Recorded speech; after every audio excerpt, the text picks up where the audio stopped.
आपण पाहत आहात लाईव्ह महाराष्ट्र पोलीस टाइम्स।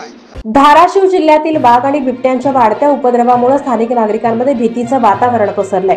सामाजिक कार्यकर्ते मनोज जाधव यांनी वन अधिकाऱ्यांच्या निष्क्रियतेचा निषेध करण्यासाठी अधिकाऱ्यांच्या रिक्त खुर्चीला बेशर्माच्या झाडाला फांदीचे प्रतिकात्मक साकडे घालून आई तुळजाभवानीच्या चरणी प्रार्थना केली आहे। अधिकाऱ्यांना वाघ पकडण्यासाठी सद्बुद्धी मिळो आणि त्यांनी तसा इशारा दिलाय की जर पुढील 14 तारखेपर्यंत हा वाघ पकडला गेला नाही तर जिल्हाधिकाऱ्यांच्या मार्फत वनमंत्र्यांना गाढव भेट देण्याची वेळ येईल।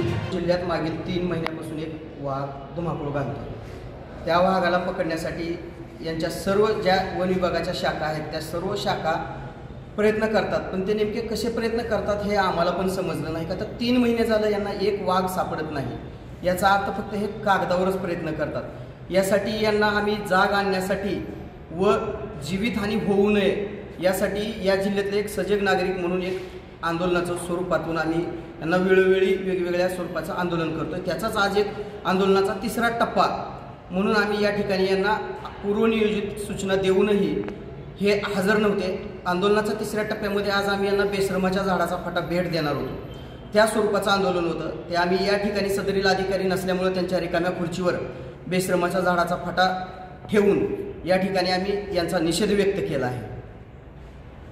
पुढचं काय असेल आंदोलन?